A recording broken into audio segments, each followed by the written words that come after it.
Student, आज हम रामधारी सिंह दिनकर जी द्वारा रचित अभिनव मनुष्य शीर्षक जो हमारा पाठ है उनकी जो रचना है उसे पढ़ेंगे। आइए देखते हैं। है बहुत बरसी धरती पर अमृत की धार, पर नहीं अब तक सुशीतल हो सका संसार। भोग लिप्ता आज भी लहरा रही उद्दाम, बह रही असहाय नर की भावना निष्काम। भीष्म हो अथवा युधिष्ठिर, या कि हो भगवान, बुद्ध हो कि अशोक, गांधी हो या यीशु महान, सिर झुका सबको सभी को श्रेष्ठ निज से मान, मात्रवाचिक ही उन्हें देता हुआ सम्मान। दग्ध कर पर को स्वयं ही भोगता दुख दाह, जा रहा मानव चला अब भी पुरानी राह। अब इसमें मानव भले ही सभ्य होने का दंभ भर रहा है, किंतु आज भी वह पुरानी राह पर चल रहा है और भोग की अपार लिप्सा में मनुष्य अभी भी डूबा हुआ है। उसी के बारे में दिनकर जी कह रहे हैं कि धारित्री मतलब होता है धरती, और भोग लिप्सा का मतलब होता है भोग की इच्छा, उद्दाम का मतलब होता है तीव्र। अब का अर्थ देख लीजिए। धरती पर अमृत की धारा बहुत बरस चुकी थी, किंतु यह पृथ्वी अभी भी शीतल न हो सकी। यह अभी भी दग्ध हो रही अर्थात जल रही है। घृणा, द्वेष, ईर्ष्या, पापाचार इस पृथ्वी पर अभी भी व्याप्त है और मानव के मन में धन, वैभव एवं काम सुखों की भोग लिप्सा अर्थात भोग की इच्छा उद्दाम भाव से लहरा रही है, अर्थात तेज भाव से लहरा रही है। पाश्विक वृत्तियों का समन अभी तक मानव नहीं कर पाया है। अभी भी हमें मानव मूल्यों की खोज है, अर्थात मानवीय भावनाओं की कोई कदर नहीं है। सर्वत्र धन लिप्सा अर्थात धन का ही बोल बाला है। अब वह आगे कहते हैं, भीष्म हो अथवा युधिष्ठिर, या ही हो भगवान। अब यहाँ पर कवि ने अपनी ओजमयी वाणी में अपने भावों की अभिव्यक्ति दी है और मनुष्य का जो प्राकृतिक स्वभाव है उसे अच्छी तरह से व्यक्त किया है कि आज का मनुष्य भीष्म, युधिष्ठिर, कृष्ण, बुद्ध, अशोक बताते हैं कि आज का मनुष्य भीष्म, युधिष्ठिर, कृष्ण, बुद्ध, अशोक तथा ईसा मसीह सबको श्रेष्ठतर मानकर भी अपने हृदय से इस कर्ममय संसार में समादर नहीं देता, बल्कि केवल वचनों से ही उनका सम्मान करता है। केवल उनके वचनों का ही उद्घोष करता है, उनके द्वारा निर्देशित मार्ग पर चलता नहीं है। वह दूसरों को दुखी करते हुए स्वयं भी दुख भोग रहा है। यहाँ लिखा है उन्होंने कि मात्रवाचिक ही उन्हें, यानी केवल वचनों से ही उनको सम्मान देता है और हृदय से नहीं, और खुद भी दुख भोगता है और दूसरों को भी दुख का भागी बनाता है। अब आगे देखिए। आज की दुनिया विचित्र नवीन, प्रकृति पर सर्वत्र है विजयी पुरुष आसीन, है बंधे नर के करों में वारी विद्युत भाप, हुक्म पर चढ़ता उतरता है पवन का ताप, है नहीं बाकी कहीं व्यवधान, लांग सकता नर सरित गिरि सिंधु एक समान। सिंधु माने समुद्र की बात है, गिरि माने पहाड़ होता है, सरित माने नदियां होता है। ठीक है। अब आगे यहाँ पर देख लेते हैं। दुनिया आप समझ रहे हैं, संसार क्षण माने पल होता है, समान माने बराबर होता है। अब यहाँ पर कवि ने मनुष्य के बुद्धि बल का वर्णन करते हुए कहा है कि आज के मनुष्य ने सारी प्रकृति को किस तरह से जीत लिया है। कवि का कहना है, आज की दुनिया पहले से भिन्न तथा नवीन है, अर्थात नई है। वैज्ञानिक प्रगति के कारण आज के मानव ने सारी प्रकृति पर विजय प्राप्त कर ली है। नदियां, पर्वत, सागर, सर्दी, गर्मी, कोई भी मनुष्य की विजय यात्रा का बाधक नहीं बन सकता। पानी, बिजली, भाप को मनुष्य ने अपने बस में कर दिया है और उनसे अपनी इच्छा अनुसार सेवा करवाता है। वह गर्मी सर्दी के मौसम में विद्युत यंत्रों की सहायता से उसे अपने अनुकूल बना लेता है। आज का जो मनुष्य है वह नदी, पर्वत एवं समुद्र को बड़ी सरलता से पार कर लेता है। और वह ऐसा क्यों कर पाता है? क्योंकि उसने वैज्ञानिक प्रगति कर ली है, यानी विज्ञान में उसने प्रगति कर ली है। अब आगे देख लीजिए कि शीश पर आदेश कर अवधार्य, प्रकृति के सब तत्व करते हैं मनुष्य के कार्य, मानते हैं हुक्म मानव का महावरुणेश, और करता शब्द गुण अंबर वहन संदेश, नव्य नर की मुष्टि में विकराल, है सुनते जा रहे प्रत्येक क्षण दिक्काल, यह मनुष्य। अब यहाँ देखिए कि क्या बात हो रही है। जिसका गगन में जा रहा है यान, कांपते जिसके करों को देखकर परमाणु। अब इसमें देखिए कि क्या कह रहा है। अवधार्य का मतलब होता है धारण करना, और मनुष्य का मतलब होता है मनुष्य। अवधार्य का मतलब क्या होता है? धारण करना। मनुष्य का मनुष्य। वरुणेश यहाँ पर जल देवता को कहा गया है। और नव्य का मतलब होता है नवीन एवं आधुनिक। अब इस पद्यांश में आधुनिक मानव की जो अतुलित शक्तियां हैं उसका ओजपूर्ण भाषा में यहाँ पर वर्णन किया गया है। अब किस तरह से क्या कहा गया है, आइए इसको देख लेते हैं। कि दिनकर जी कहते हैं कि आधुनिक मनुष्य इतना शक्ति संपन्न है कि उसे घबराकर प्रकृति के सभी तत्व उसके आदेश को अपने सिर पर धारण कर लेते हैं, अर्थात उसका आदेश मानते हैं। उसकी इच्छा के अनुरूप ही वह सभी कार्य करते हैं। यानी अगर हम जब बिजली बटन दबाएं तो बिजली शुरू हो जाती है, यानी पंखा चलने लगता है। तो ये नहीं कहते कि हमने उसको वश में कर लिया है। आज महान जल देवता मनुष्य का हुक्म मानते हैं, अर्थात वह जहाँ चाहता है वहाँ जल को उपस्थित कर देता है, और जहाँ जल का अथाह सागर लहराता है वहाँ नदियों आदि पर बांध बनाकर वह विस्तृत सूखे मैदान बनाने में सक्षम है। यहाँ तक कि उसे अपनी इच्छा अनुसार जल बरसाने तक की विद्या उसने प्राप्त कर ली है। यानी कृत्रिम वर्षा जो कराते हैं उसी की बात यहाँ पर की जा रही है। आगे वो कह रहे हैं कि शब्द को ग्रहण करने के लिए गुणों से संपन्न आकाश, रेडियो एवं दूरभाष आदि के द्वारा उसने संदेशों को उसकी इच्छा अनुसार वहन करके उसे इच्छित स्थान तक पहुंचा देता है। इस आधुनिक मनुष्य की विशाल मुट्ठी में सभी दिशाएं एवं समय जो है प्रतिक्षण दिक्काल, अर्थात प्रतिक्षण वह क्या होते जा रहे हैं? सिमटते जा रहे हैं। आज इस मनुष्य के अगाध समुद्र में नहीं वरन निसीम आकाश में भी वायुयान विचरण करते हैं। जो समुद्र में ही नहीं, हमारे जो वायुयान है वो कहाँ? आकाश में भी विचरण करते हैं, यानी घूमते हैं। वह आज इतना शक्ति संपन्न है कि उसके हाथों को देखकर परम शक्तिशाली परमाणु भी थर थर कांपने लगता है। और ये सारी जो प्रगति है ये किस वजह से संभव हो पाई है? यह सिर्फ और सिर्फ हमारे विज्ञान की प्रगति के कारण हो पाई है। तो अब आगे इसमें देख लेते हैं। खोलकर अपना हृदयगिरी सिंधु भू आकाश, है सुना जिसको चुके निज गुहातम इतिहास, खुल गए पर्दे रहा अब यहाँ क्या अज्ञे, किंतु नर को चाहिए निर्विघ्न कुछ दुर्जे। गुहातम माने होता है सर्वाधिक गोपनीय, यानी अत्यंत गोपनीय, और दुर्जय का मतलब होता है जिसे जीतना कठिन हो। की और है पंक्तियां देख लेते हैं। सोचने को और करने को नया संघर्ष, नव्य माने होता है नया नवीन, जय का क्षेत्र पाने को नया उत्कर्ष। अब साथ समझते हैं।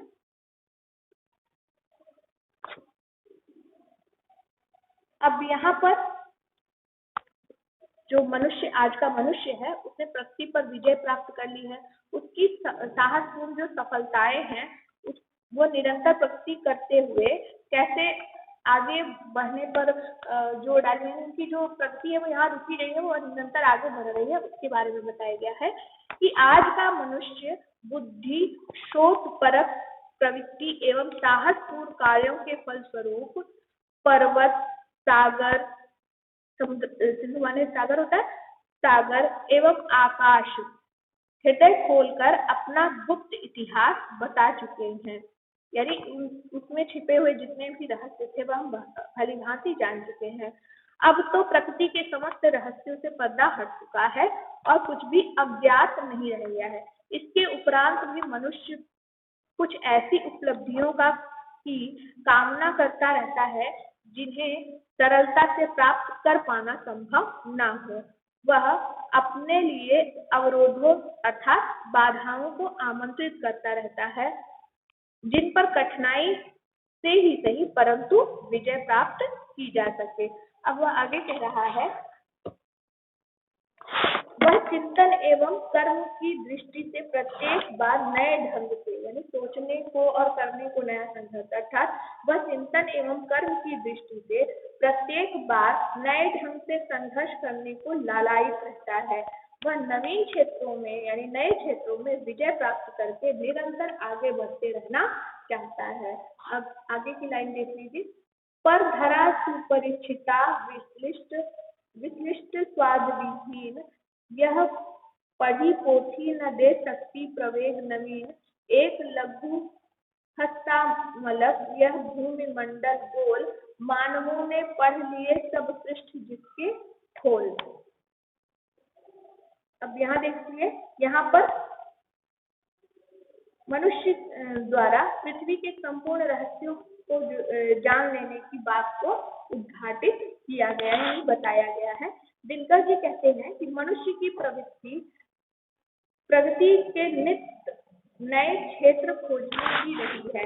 इसी के परिणाम स्वरूप उसके संपूर्ण पृथ्वी की जांच परख कर के देख ली है, उसने विश्लेषण कर लिया है। किंतु अब क्या हो रहा है, किंतु वह अब पृथ्वी पर ऐसा कोई तथ्य नहीं रहा है जिसे मनुष्य नहीं जान पाया है। इसलिए पृथ्वी अब उसे स्वादहीन खाद्य वस्तु की तरह लगती है। ऐसे खाने की सामग्री जिसमें कोई भी स्वाद नहीं है। ऐसा क्यों हो रहा है? क्योंकि उसने सारी बातें जान ली हैं। कहने का ये मतलब है कि अब जो है वैज्ञानिक प्रगति बहुत ही बढ़ चुकी है। उसने पृथ्वी के रहस्यों संबंधी सारी जानकारियां उसी प्रकार प्राप्त कर ली है जिस प्रकार पुस्तक को पढ़कर सभी ज्ञान आसानी से प्राप्त कर लेते हैं। पृथ्वी के लिए कुछ भी अज्ञेय नहीं रहा है, अर्थात नवीन वैज्ञानिक प्रगति होते हुए भी शोध के संदर्भ में अब कोई क्षेत्र नहीं बचा है।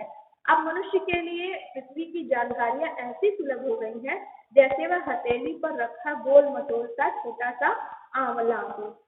निष्कर्ष कहने का यह है कि मनुष्य पृथ्वी रूपी पुस्तक का एक पृष्ठ पढ़कर एक पृष्ठ को पढ़कर उसे कंठस्थ कर लिया है, अर्थात उसे याद कर लिया है। अब आगे देखिए, किंतु नर प्रज्ञा सदा गतिशालिनी उद्धाम, ले नहीं सकती नहीं रुक एक पल विश्राम, यह परीक्षित भूमि यह पोथी पठित प्राचीन, सोचने को दे उसे अब बात कौन नवीन। आगे देख लीजिए, यह लघु ग्रह भूमि मंडल व्योम यह संकीर्ण, चाहिए नर को नया कुछ और जग विस्तृण। विस्तृण का मतलब होता है व्यापक और उद्दाम का मतलब होता है तीव्र। ठीक है, आगे देखिए, उद्दाम का मतलब तीव्र होता है और प्रज्ञा का मतलब क्या होता है? बुद्धि। अब इस अंश में कवि ने यह स्पष्ट किया है कि मानव अपनी बुद्धि के बल पर संपूर्ण सृष्टि का ज्ञान प्राप्त कर लिया है और वह आज भी ज्ञान प्राप्ति के लिए प्रयत्नशील है, यानी वह रुका नहीं, वह आगे की ओर बढ़ रहा है। अब देखिए किस तरह से दिनकर जी ने स्पष्ट किया है कि मानव की जो बुद्धि है, प्रज्ञा वाली बुद्धि था, तो मानव की बुद्धि सदैव तीव्र गति से चलती जा रही है। उद्दाम माने तीव्र, मैंने बताया आपको, चलती जा रही है। वह एक क्षण के लिए भी नहीं रुक सकती, एक पल के लिए भी वह विश्राम नहीं लेती। मानव के सामने अब यह समस्या है कि वह अपने कदम किस ओर बढ़ाए, किस नवीन दिशा की ओर उन्मुख है, किस नई दिशा की ओर वह अपने कदम बढ़ाए। मानव ने धरती की पुस्तक को भली भांति पढ़ लिया है और अब उसके लिए यह पुस्तक पुरानी पड़ गई है। अब उसके चिंतन के लिए कोई नई बात यहाँ पर शेष नहीं रह गई है। यह संपूर्ण भूमंडल उसके लिए एक छोटा सा ग्रह बन गया है। इस आकाश यह जो आकाश है वह उसके लिए सिकुड़ सा गया है अर्थात कम हो गया है। अब तो मानव अपने लिए कोई नया क्षेत्र खोजना चाहता है। वह चाहता है कि उसे कोई नया व्यापक संसार प्राप्त हो, जिससे मैंने व्यापक संसार प्राप्त हो। इस प्रकार मानव नए विस्तृत संसार की खोज के लिए प्रयत्नशील है। यानी पहले तो मनुष्य ने पृथ्वी को जाना कि पृथ्वी क्या है और पृथ्वी के भूगर्भ में क्या क्या बातें छिपी हैं, और अब सारी बातें जान लेने के बाद पृथ्वी उसके लिए नहीं बचा है अज्ञात। अब वह नए ग्रह की खोज में लगा हुआ है। अब आगे देख लीजिए, यह मनुष्य ब्रह्मांड का सबसे सुरम्य प्रकाश, कुछ छिपा सकते न जिससे भूमि या आकाश। यह मनुष्य जिसकी शिखा उद्धाम कर रहे, जिसको चराचर भक्ति युक्त प्रणाम। यह मनुष्य जो सृष्टि का श्रृंगार, ज्ञान का विज्ञान का आलोक का आगार, व्योम से पाताल तक सब कुछ इसे गे। पर न यह परिचय मनुष्य का, यह न उसका श्रेय उसका बुद्धि पर चैतन्य उड़ती जीत। श्रेय मानव की असीमित मानवों से प्रीत, एक नर से दूसरे के बीच का व्यवधान। तोड़ दे बस वही ज्ञानी वही विद्वान, और मानव भी वही।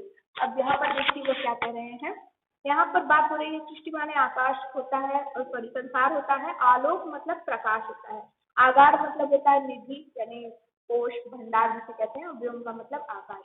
अब इस पैराग्राफ में यहाँ पर कवि ने यह बताया है कि मनुष्य की वास्तविक उन्नति मानवीय सहानुभूति और पारस्परिक प्रेम में मानी जाती है, भौतिक विज्ञान की उन्नति में नहीं। इसी संदेश को देते हुए मनुष्य ने यहाँ पर मनुष्य के बारे में बताते हुए कभी यहाँ पर कह रहे हैं कि वैज्ञानिक वैभव से संपन्न मनुष्य आज संपूर्ण सृष्टि की शोभा है। वह ज्ञान विज्ञान से संपन्न अनंत प्रकाश का भंडार है। वह आकाश से पाताल तक हर वस्तु का ज्ञान प्राप्त कर लेने में सक्षम है। भूमि आकाश अर्थात आकाश से पाताल तक हर का ज्ञान प्राप्त कर लेने में समर्थ है। पर यही उसकी मनुष्यता नहीं है, बल्कि मानव धर्म, परोपकार और सहृदयता ही उसकी मानवता है। आज मनुष्य का भौतिक और बौद्धिक पक्ष प्रबल है, परंतु हृदय पक्ष या भाव पक्ष दब गया है। बुद्धि स्वार्थ की ओर उसे ले चली है, जबकि हृदय परमार्थ और परोपकार की ओर। बुद्धि पर सजग संवेदनशील हृदय की विजय ही मनुष्य की मंगलकारी है, मनुष्य के लिए मंगलकारी है। मनुष्य के प्रति मनुष्य का प्रेम ही सच्चा मानव धर्म है, ठीक है ना। बुद्धि में चैतन्य की जीत, असीमित मानव को उसकी प्रीत, उसी के बारे में बात कर रही है कि मनुष्य के प्रति मनुष्य का प्रेम ही सच्चा मानव धर्म है, और यही मनुष्यता है। जातीय धार्मिक वैज्ञानिक मतभेदों को दूर करना ही सच्चा ज्ञान विद्वता और मानवता है। इसके बिना कोरा बौद्धिक ज्ञान विद्वान और विद्वता ये सब कुछ जो है व्यर्थ है। कुल मिलाकर यहाँ यह बात की गई है कि जो कुछ है वह मानवता ही है। अब आगे देख लीजिए, सावधान मनुष्य यदि विज्ञान है तलवार। देखिए ठीक है, सावधान मनुष्य यदि विज्ञान है तलवार, तो इसे दे फेंक तड़कर मोह स्मृति के पार।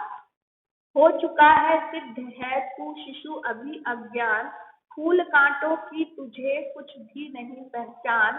खेल सकता तू नहीं ले हाथ में तलवार, काट लेगा अंग तीखी है बड़ी यह धार। अब देखिए यही पंक्तियां इस पूरी पोएम की सबसे अधिक पहली विशेष है, महत्वपूर्ण है। सावधान मनुष्य यदि विज्ञान है यदि विज्ञान तलवार है तो तू उसे फेंक दे। अब तज कर मोह यानी मोह को त्याग कर उसे फेंक दे, यानी इस तलवार को तुम्हें छोड़ दे। विज्ञान की जो तलवार है इसे छोड़ देना चाहिए। क्यों? क्योंकि इससे क्या होगा, इससे केवल विनाश करने वाली ही जो गतिविधियां हैं वह तेरे सामने आ पाएंगी। वह इसलिए ऐसा कह रहे हैं कि उन्हें यह स्पष्ट हो चुका है कि अभी भी तू क्या है, अबोध बालक की तरह है। कहने का मतलब ये कि विज्ञान का हमें सदुपयोग करना चाहिए, दुरुपयोग नहीं, और अत्यधिक उपयोग नहीं कर लेना चाहिए, क्योंकि विज्ञान का अधिकतम उपयोग हमारे लिए हानिकारक है। और अभी भी हम अबोध बालक की तरह है। तुझमें फूल तथा कांटे में परख करने की क्षमता अभी भी नहीं है। जब भले बुरे का भेद करने का ज्ञान तुझको नहीं है, तो जो विज्ञान की अत्यंत तीखी धार वाली तलवार अपने हाथ में लेकर तू कभी भी खेल नहीं सकता। और यदि तू ऐसा करेगा तो इस तलवार से अपने ही शरीर का जो अंग है उसे काट देगा। अर्थात जो विज्ञान मानव के नियंत्रण से बाहर है, उनसे दूर रहना ही सही है। मनुष्य विज्ञान का कल्याणकारी प्रयोग नहीं कर पाएगा, अतः विज्ञान का विध्वंसकारी तलवार फेंक देने में ही उसका जो है उसका फायदा है, वही उसका हित है। अब यहाँ पर वो बता रहे हैं कि हमें जो है विज्ञान का केवल सदुपयोग करना चाहिए, उसका जो अधिकतम उपयोग नहीं करना चाहिए, और जानबूझ कर जैसे जहाँ पर विज्ञान की जरूरत नहीं वहां पर हमको विज्ञान का प्रयोग नहीं करना चाहिए, अन्यथा वह हमारे लिए क्या होगा, तीखी धार के समान होगा, अर्थात वह हमारे लिए हितकारी नहीं होगा। तो इस तरह से हमने संपूर्ण पाठ को पढ़ा और जाना, और आपने देखा कि किस तरह से यहाँ पर विज्ञान के बारे में बात की गई है। आशा करती हूँ आपको यह अच्छे से समझ में आ रहा होगा। अब आपको इसे पढ़ना है और फिर से समझना है। धन्यवाद।